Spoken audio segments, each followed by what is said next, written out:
फिर सेम प्रक्रिया बगल की ओर ले जाके करें।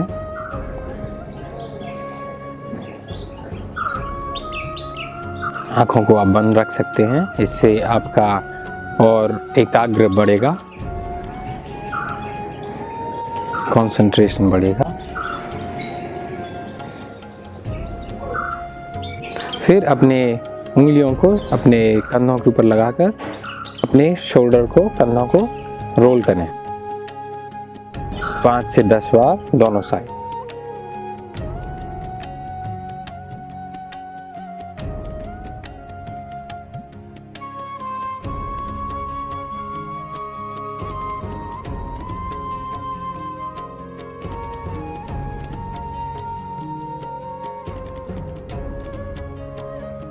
अब दूसरी तरफ घुमाएं 10 बार।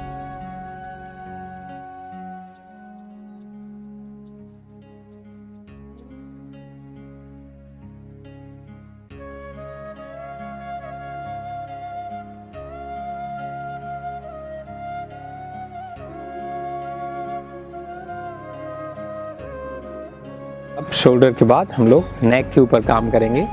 तो अपने कान को शोल्डर के ऊपर लगाने की कोशिश करें। दूसरी तरफ ऐसे ही आप 5 से 10 बार कर सकते हैं।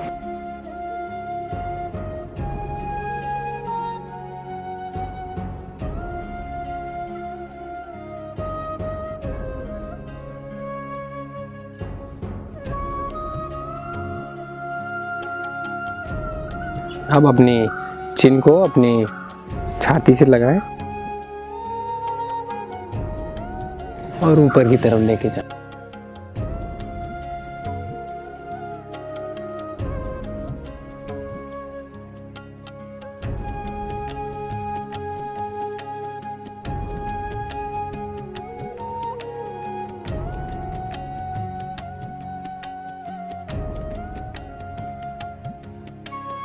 और अपने गर्दन को साइड की ओर लेके जाएं।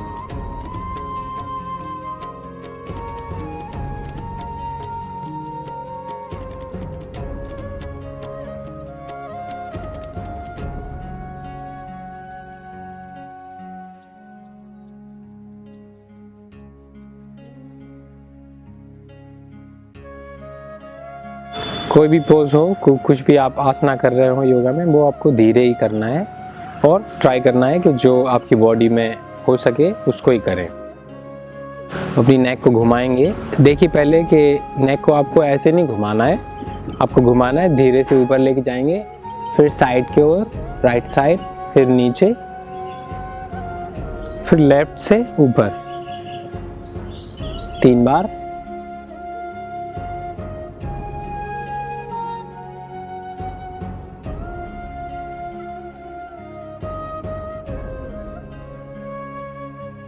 उसके बाद दूसरी साइड।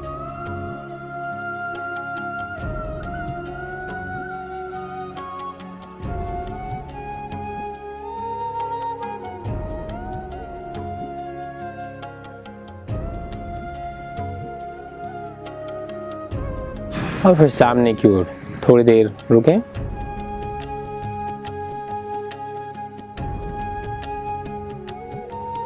फिर अपनी बैक के ऊपर काम करेंगे। तो अपने हाथ को ऐसे नीचे ज़मीन पर रखें, अपने दाएं हाथ को ऊपर उठाएं और सांस भर के, सांस छोड़ते हुए आप लेफ्ट तरफ झुकें।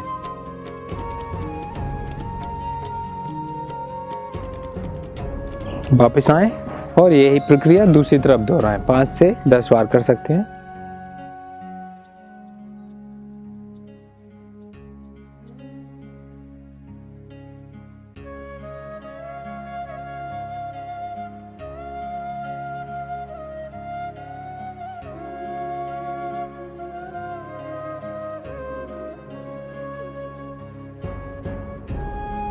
जब भी आप ऊपर हाथ लेके जा रहे हैं सांस भरें और जब भी झुक रहे हैं सांस छोड़ें।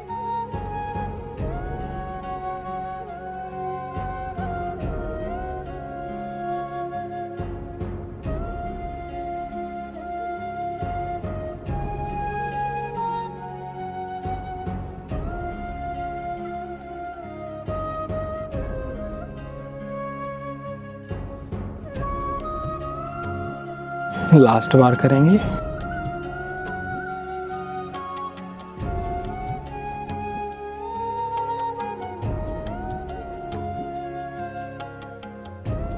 दोनों हाथों को अपने नी के ऊपर रख के थोड़ी देर विश्राम कीजिए।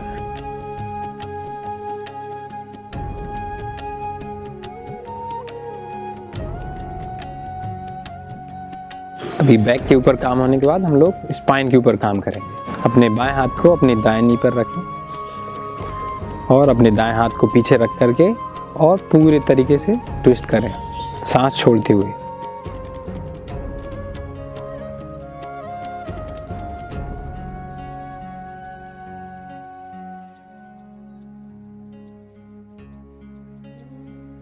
वापिस आए, दाएं हाथ को बाएं नी पर रखें, बायां हाथ पीछे और सांस छोड़ते हुए ट्विस्ट करें।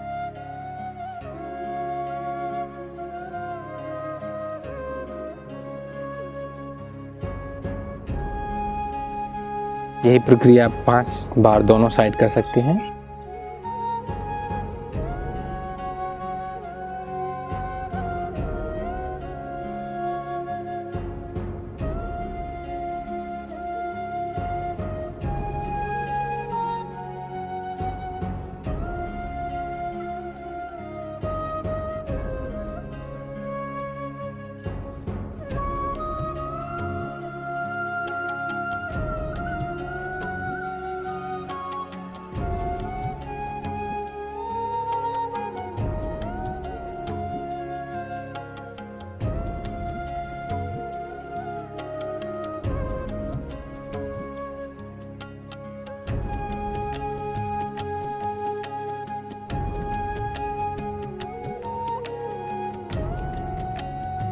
पांच बार करने के बाद थोड़ी देर विश्राम करें।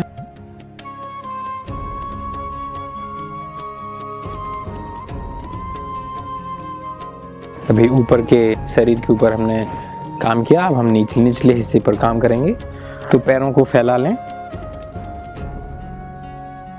और अपने हाथों को आप ऐसे पीछे करके और लीन कर सकते हैं। तो आप इसमें रेस्ट हो जाएगा आपके अपर बॉडी को, ऊपर के शरीर को। और पैरों से काम करेंगे तो पहले उंगलियों को आप घुमाएं, ऐसे उंगलियों को बेंड करें, जल्दी जल्दी करना है। उसके बाद धीरे धीरे करना है। जल्दी जल्दी करेंगे तो उनमें जान आ जाएगी, जो हम लोग अंगूठों ये उंगलियों को नॉर्मली यूज़ नहीं करते, इसलिए उनको जल्दी जल्दी करके वार्म अप करके फिर धीरे धीरे उनको स्ट्रेच करेंगे। अभी एंकल जॉइंट जो हैं उनको स्ट्रेच करना है, तो आगे को खींचें पंजों को जितना हो सके और फिर पीछे को खींचें। इसको भी आप 5 से 10 बार कर सकते हैं।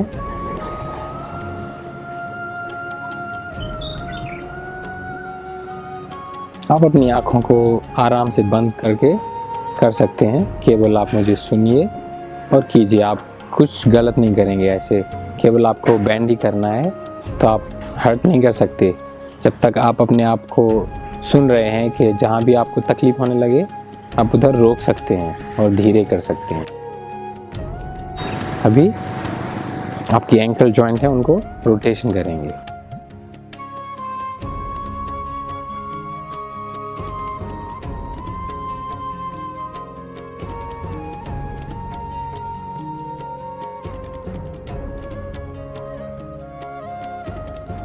अभी दूसरी तरफ घुमाएं।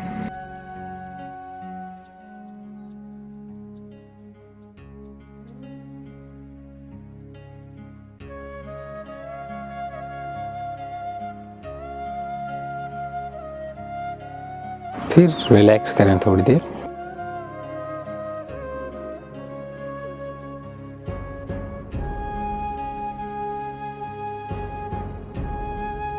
फिर अपने पंजे को ऐसे हाथ में लेके और ऐसे एक एक उंगली करके आपको प्रेस करना है, क्योंकि जैसे कि अगर आप कभी ये आप फील करेंगे कि जब टच करते हैं तो आपको अजीब सा महसूस होगा कि जैसे आपने इनको कभी छुआ ही नहीं। तो अगर आप छुएंगे नहीं तो वो उनमें जान कैसे रहेगी, इसलिए आपको उनको छूना है, मसाज करना है हल्के हल्के से। और उनको बताना है कि आप अभी भी जिंदा हो। ऐसे आप अपने पंजे के ऊपर भी थोड़ा कर सकते हैं। अपने पंजे में पूरा शरीर है, हर अंग का पार्ट पंजे में है, तो आप ऐसे ऐसे करके मसाज कर सकते हैं।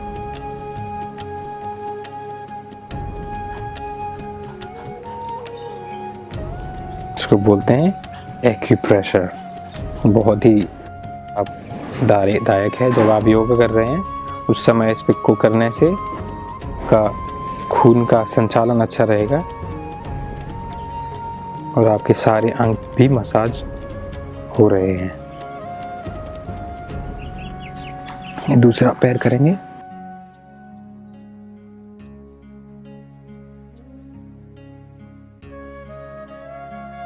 आपको ऑलरेडी आपके शरीर में स्फूर्ति का महसूस होने लगेगा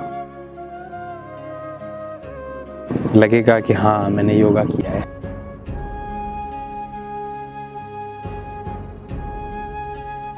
अब आप ये भी जान गए होंगे कि योगा कितना आसान है। कोई भी कर सकता है, किसी भी उम्र का, किसी भी एज का व्यक्ति हो, कोई भी कर सकता है इसको। अभी आपको पैरों को वापस फैलाएं और थोड़ी देर लीन होके रेस्ट करें।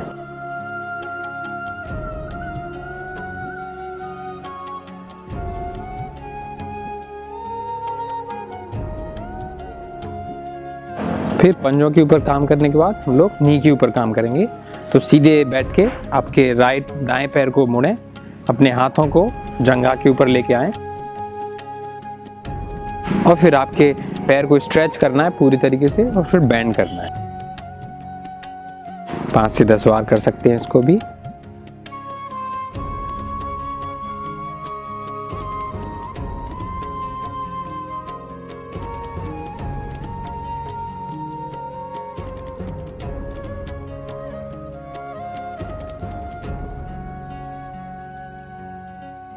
पाँच से 10 बार करने के बाद आप अपने पैर को ऐसे ऊपर उठाएं और रोटेशन करें नी का। ट्राई करेंगे आपकी बैक सीधी रहे।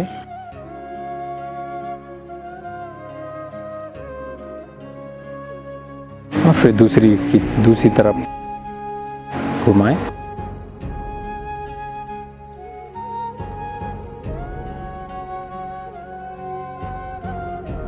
और फिर पैर को चेंज करें।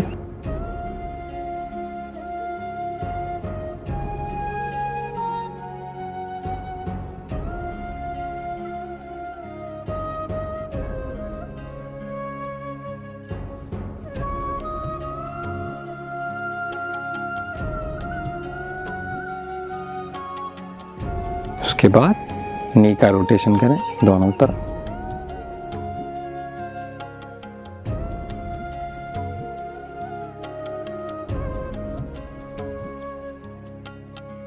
दूसरी तरफ।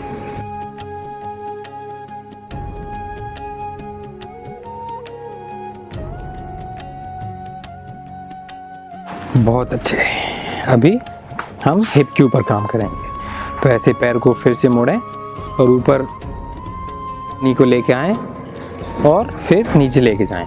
तो इससे आपके जो हिप जॉइंट है उस पे काम होगा।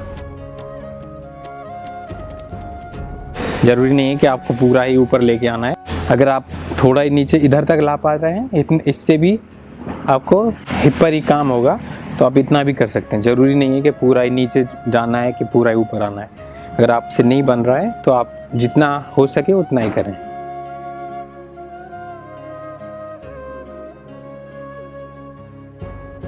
पाँच से 10 बार करने के बाद फिर रोटेशन करें ऐसे हिप जॉइंट का।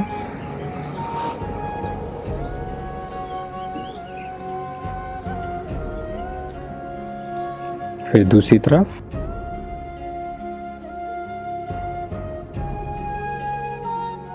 और फिर दूसरे पैर को करें, चेंज करें।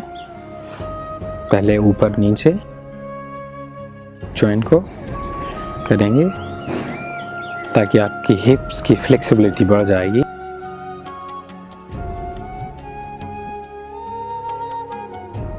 आँखों को आप बंद रखें।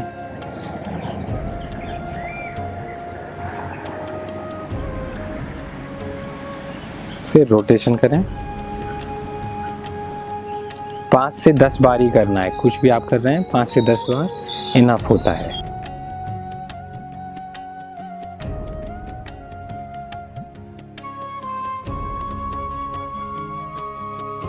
फिर दूसरी तरफ करें।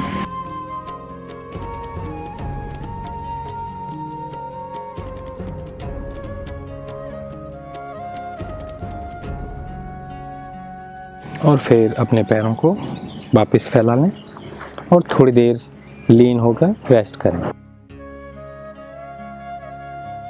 एक गहरी सांस भरें और धीरे से सांस को छोड़ते हुए विश्राम करें।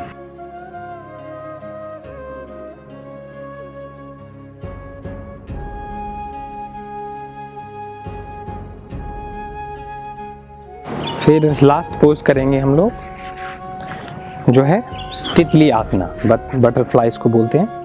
तो आपको क्या करना है, अपने दोनों पंजों को ऐसे जोड़ना है और अपने पैरों को ऐसे पकड़ के फिर अपने सीने को, छाती को ऊपर की ओर ऐसे खींचना है, ठीक है। और फिर आपको दोनों लेग को शेक करना है एक साथ। अगर आपके पैर इतने पास नहीं आ रहे हैं तो आप दूर रख के भी ऐसे कर सकते हैं। तो जो भी बनता है वही कीजिए।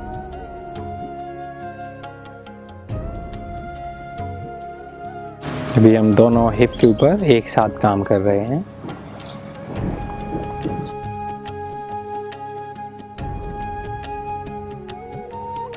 फिर धीरे से स्टॉप करें और अपने हाथों को आपकी नी के ऊपर लेके जाएं, छाती के ऊपर को खींच के अपने पैरों को पुश करें धीरे से। देखेंगे अगर आपके नी ज़मीन के ऊपर जाते हैं कि नहीं, ज़मीन की तरफ जाते हैं कि नहीं जाते हैं तो कोई बात नहीं, आप उतना ही प्रेस करें जितना आपके शरीर में बन सके।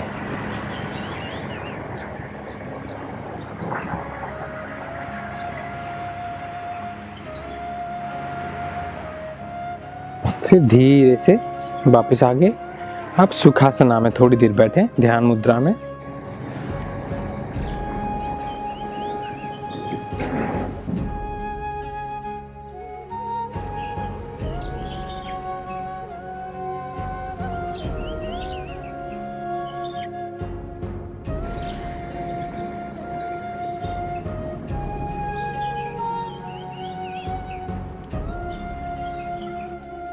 तो भाई बहनों, ये था योगा कंप्लीट बिगनर के लिए।